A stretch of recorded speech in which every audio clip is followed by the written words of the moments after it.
విజయశ్రీ మాలీవుడ్లో అప్పట్లో ఆమె ఒక గ్లామర్ క్వీన్. 70వ దశకంలో మలయాళ సినీ పరిశ్రమలో ఆమెది ఓ శకం. అందాల ఆరబోతలో ఎలాంటి నియమ నిబంధనలు పెట్టుకోకుండా డైరెక్టర్స్ చెప్పింది చెప్పినట్టు చేసుకోవడం ఆమె నైజం. అందుకే ఆమె సినిమాల్ని చూడ్డానికి అప్పట్లో కుర్రోళ్లంతా ఎగబడేవారు.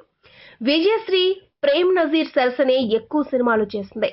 వాటిలో చాలా సినిమాలు అప్పట్లో సూపర్ హిట్స్. ఇక ఆమెను హీరోయిన్ గా ప్రత్యేకంగా చూపించే దర్శకుల్లో మొదటివాడు కుంచాకో.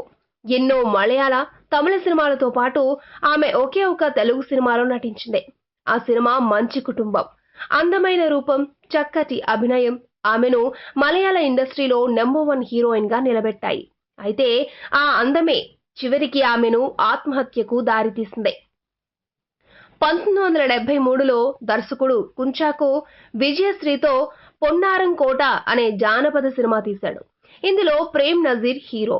ఈ సినిమాలో విజయశ్రీ ఒక జలపాతం దగ్గర స్నానం చేస్తున్నట్లుగా ఒక పాట తీశాడు. అయితే విజయశ్రీకి తెలియకుండా ఆమెను నగ్నంగా ఎలివేట్ చేసే కొన్ని సీన్స్ రహస్యంగా చిత్రీకరించాడు. ఈ సినిమా రిలీజ్ అయ్యే ముందు ఆమెకు ఈ సీన్స్ చూపించి ఆమెను బ్లాక్మెయిల్ చేయడం మొదలుపెట్టాడు. దాంతో ఆమెకు తన కెరియర్ మీద, తన స్థానం మీద విపరీతంగా భయం పట్టుకుని ఆమె మానసికంగా కృంగిపోయింది.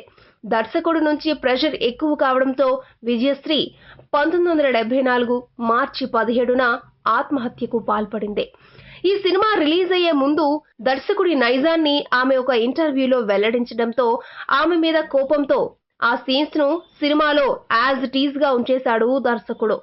అందుకే ఆమె ఆత్మహత్యకు పాల్పడిందని కొందరంటారు. దర్శకుడిగా తన పేరు మొత్తం పోగొట్టిందన్న కక్షతోనే కుంచాకోనే ఆమెను హత్య చేయించాడని మరికొందరంటారు.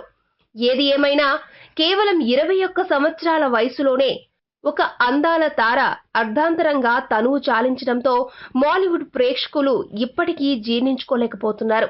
ఆమె మరణం మాలీవుడ్ కి కోలుకోలేని షాక్.